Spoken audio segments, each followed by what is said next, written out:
이스라엘 특공대가 시리아에 설치된 이란의 핵심적 미사일 기지를 급습해서 이를 파괴했습니다. 특히 이스라엘의 이번 작전은 단순한 미사일을 통한 공격이 아니라 특수부대가 레펠을 타고 직접 강화해서 작전을 벌였다는 점에서 매우 이례적인 일로 평가가 됩니다.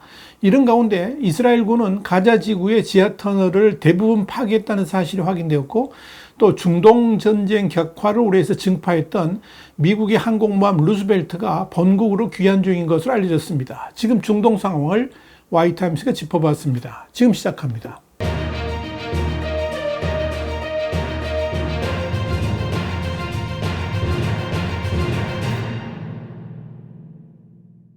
뉴욕타임스는 13일 지난 8일 밤 11시경에 수십 명의 이스라엘 특수부대 요원들이 시리아 중부 하마주 지역까지 날아가서 밧줄을 타고 내려가 지상에서 작전을 벌였는데 지하 미사일 제조 시설을 파괴하고 필요한 무기 개발 관련 정보를 입수했으며, 이 과정에서 시리아인 3명이 사망했다. 그러면서 헬리콥터는 착륙하지는 않았다라고 보도를 했습니다. 여기에 대해서 시리아 TV는 이스라엘군은 이란인 2명에서 4명을 붙잡아 신문했다라고 전했습니다. 미국의 악시오스도 공습과 기습 파괴 작전은 이스라엘 공군의 최정예 부대인 샬다그 부대가 주도했다 그러면서, 샬다그 부대는 은밀한 공습과 전투원 탐색, 구조, 기습 공격과 인질 구조, 비정규전, 장거리 침투, 특수작전 등을 전문으로 한다, 이렇게 전했습니다. 시리아 관영 매체인 사나도 이스라엘의 작전 과정에서 시리아 군인과 민간인 18명이 숨지고 37명이 다쳤다 그러면서 이스라엘 특공대원의 희생은 없었다라고 밝혔습니다. 또 예루살렘 포스트는 이번 작전은 최근 수년간 시리아를 상대로 진행된 지상작전 중에서 가장 대담한 것이다, 이렇게 평가했습니다. 그리스의 중동 전문가인 에바 쿨루리오티스도 그러니까 트위터에서 특수부대를 태운 이스라엘 헬기가 전투용 헬기와 무인기, 그러니까 더 지원을 받아 시설까지 이동했다 그러면서 작전 장소는 시리아 마시아프 남서쪽으로 6km 떨어진 이란 혁명수비대 소속의 군사시설이었다, 이렇게 말했습니다. 클로리 오티스는 이어 이스라엘군이 먼저 공습을 단행한 뒤에 특수부대원들이 투입돼서 약 1시간에 걸쳐서 중요 장비와 문서를 확보했으며 이후 시설을 폭파한 뒤 철수했다라고 설명했습니다. 클로리 오티스는 이번에 이스라엘이 급습한 이 시설은 이란 혁명수비대와 직접 연계되어 있으며 탄도미사일과 드론을 개발하고 레바논의 헤즈볼라도 지원하는 곳이라 그러면서 작년에도 이스라엘군의 공습을 받은 적이 있다라고 표현했습니다. 파괴된 미사일 제조 공장은 이란이 시리아, 레바논의 무장정파 헤즈볼라와 함께 지중해에서 약 2018년부터 40km 떨어진 이 마시아프 인근의 지하에 짓기 시작한 것으로 알려졌습니다. 이곳에 공장을 지은 이유는 레바논 국경에 가까우면서도 이스라엘의 공습이 어렵다는 장점 때문이었습니다. 또 레바논 북쪽에 위치한 이 공장에서 생산된 미사일이 신속하게 헤즈볼라에게 전달될 수 있다, 이런 지리적 고려도 작용을 했습니다.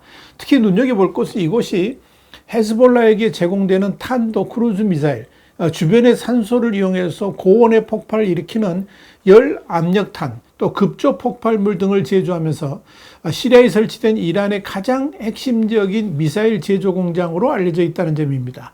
또 시리아가 내전 당시에 자국민들에게 사용했던 화학무기를 개발한 곳도 이곳이었습니다. 이런 사실을 인지한 이스라엘은 2018년 초기부터 과학연구센터라는 명칭이 붙은 이곳을 딥레이어라는 코드명으로 부르면서 계속 주시를 해왔습니다. 그런 와중에 2018년 8월 이스라엘 정보기관 모사드는 이곳에서 일하는 시리아의 대표적인 로켓 공학자인 아지즈 아스바르를 차량 폭탄으로 제거한 바 있습니다. 그런데 악시오스에 따르면 이번 작전을 펼치면서 이스라엘이 공습으로만 해결하지 않고 직접 특공대를 투입하게 된 것은 지하에 특수 강화된 방들을 파괴하기가 쉽지 않다는 판단 때문이었습니다. 이와 함께 헤즈볼라가 개발 중인 최신 무기 정보들을 획득하려면 직접 침투해서 자료를 찾아내는 수밖에 없다고 판단해서 특공대 투입을 결정했다는 겁니다. 이에 따라 이스라엘군은 먼저 공장 주변에 공습을 2차례 실시하면서 시리아군의 주의를 분산시켰고 증원군이 투입되지 못하도록 막았습니다. 당시 1차 공습에서는 공장이 위치한 마시아프 주변에 시리아군 시설 4곳 이상이 목표가 되었고 작전대로 모두 파괴했습니다. 특히 도로와 수도, 전력, 통신, 하부 구조가 완전히 파괴된 것이 확인됐습니다. 이어 2차 공습으로 지하 터널로 연결되는 공장 내 한 빌딩도 파괴를 했습니다. 이런 1차 작전 이후에 이스라엘군 헬기가 시리아 영공을 넘어섰고 폭발물을 휴대한 특공대원 수십 명이 공장 주변에 레페를 타고 하강 침투했습니다. 그리고 특공대원들의 지상 접근과 동시에 이스라엘군 드론은 현장으로 몰려드는 시리아군을 공격했습니다. 악시오스는 이번 공장 파괴로 이란과 헤즈볼라가 시리아에서 정밀 중거리 미사일을 생산하는 능력에 큰 타격을 입게 됐다라고 평가하면서 이스라엘이 사전에 공격 계획을 바이든 행정부에 알렸으며 미국은 반대하지 않았다라고 보도했습니다. 뉴욕타임스도 중동 지역을 관할하는 미 중부사령관의 마이클 E. 쿠릴라 사령관이 이스라엘군 북부사령부의 지하 워룸에서 작전 계획을 설명들었다라고 전했습니다. 한편 이스라엘군은 이전에도 2차례 특공대 투입 계획을 세웠지만 수반된 고위험 탓에 승인을 받지 못한 것으로 알려졌습니다. 이스라엘군은 이번 시리아 공습 여부를 확인도 부인도 하지 않고 있습니다. 이스라엘군은 2011년 시리아 내전이 발발한 이래 이란 혁명 수비되어 연기됐다는 이유로 시리아 내 공공시설과 군기지 등을 종종 공습해 왔습니다. 한편 이스라엘군은 현지 시간으로 12일 팔레스타인 가자지구와 이집트 국경의 완충지대 필라델피 회랑 아래에 하마스가 파놓은 땅굴 중 현재 사용 가능한 곳이 한 군데도 없다라고 밝혔습니다.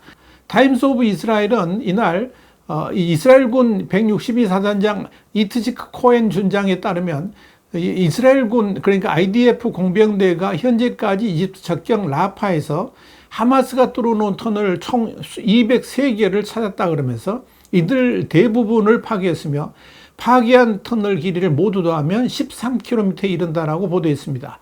코엔 사단장은 이어서 이스라엘군이 발견한 터널 203개 중 이집트로 이어지는 것이 9개가 있었는데 이는 이미 이집트는 하마스가 막아놓은 것으로 확인됐다 그러면서 이 과정에서 하마스 라파 여단의 4개 대대가 파괴됐고 우리는 도시 전체에 대한 작전 통제를 완료했다라고 강조했습니다. 이 작전에서 사살된 라파 여단의 병사 수는 최소 2,308명인 것으로 알려졌습니다. 이와 관련해서 타임스 오브 이스라엘은 현재 이 IDF가 그러니까 이스라엘군이 도시 전체와 필라델피아 회랑으로 알려진 이집트와의 국경 지역을 통제하고 있는 가운데 이스라엘 공병들은 아직 파괴되지 않은 수십 개의 하마스 땅굴에 대한 조사를 진행 중이라 그러면서 이미 마무리 단계에 들어섰으며 이 작업은 몇 주 안에 끝날 것으로 보인다라고 예상했습니다. 타임스 오브 이스라엘에 따르면 이집트와 가자지구 사이에 국경을 넘는 터널이 존재한다는 사실은 오랫동안 공공연한 비밀이었습니다. 이집트는 수년 동안에 터널을 폭파하고 터널에 물을 가득 채우기도 했으며 유독가스를 주입하고 심지어 완충지대를 만들기 위해 국경을 따라 주택을 파괴하는 등 국경 간의 네트워크를 막기 위해 노력해왔습니다. 타임스 오브 이스라엘에 이어서 기자들은 IDF가 보도자를 통해 공개한 국경 통과 터널 9개 중 하나를 둘러봤는데 이 터널은 지하가 깊지는 않았지만 가자 지구에서 발견된 터널 중에서 가장 넓고 높았으며 차량이 통과할 수 있을 정도로 컸다 이렇게 밝혔습니다. IDF에 따르면 라파에서는 모든 터널이 다른 터널과 연결되어 있었으며 일부 군 관계자는 라파가 그 위에 있는 도시보다 더 큰 지하 도시라고 설명을 했습니다. 한편 이스라엘과 이란 간의 충돌이 격화되면서 제2 중동전쟁 우려가 커지면서 중동 지역에 2개의 항공모함 군단을 파견했던 미국이 평상 모드로 전환하고 있는 것으로 보입니다. 그만큼 중동전쟁 발발 우려가 줄어들었다고 판단한 것입니다. 타임스 오브 이스라엘은 현지 시간으로 12일 지난 몇 주 동안에 2척의 항공모함을 중동에 머물게 한 미 국방부가 그중 USS 시어도 루스벨트호를 본국으로 귀환하도록 명령했다 그러면서 현재 루스벨트 함은 본국으로 향하고 있는 중이다 이렇게 보도를 했습니다. 타임스 오브 이스라엘에 따르면 루스벨트 함은 지난해 가을 가자 지구에서 이스라엘과 하마스가 한 전쟁이 시작되면서 중동 지역이 주둔하고 있었는데 본국 귀환을 준비하던 중에 이란과 이스라엘 간 정면 충돌 조짐이 벌어지면서 본국 귀환을 늦췄고 동시에 에이브럼 링컨함이 추가로 파병되면서 중동 지역에 두 항모가 주둔하는 비상태세에 돌입했었습니다. 그런데 11개월째 지속되는 가자 전쟁이 어느 정도 소강 상태로 접어들었고 이스라엘과 하마스 간의 휴전회담이 비록 지연되고 있지는 하지만 일단 큰 고비는 넘겼다는 판단에 링컨 항모만 남겨두고 루스벨트 함은 본국 귀환을 결정한 것으로 판단됩니다. 타임스 오브 이스라엘에 따르면 샌디에이고에 기반을 둔 루스벨트 항모 강습단은 지금 인도태평양 사령부의 작전구역으로 진입을 했으며 이 강습단의 일원인 USS 러셀 구축함은 이미 남중국해에 진입해서 작전을 하고 있는 것으로 알려졌습니다. 와이타임즈 국제정세 분석의 주북이었습니다. 감사합니다.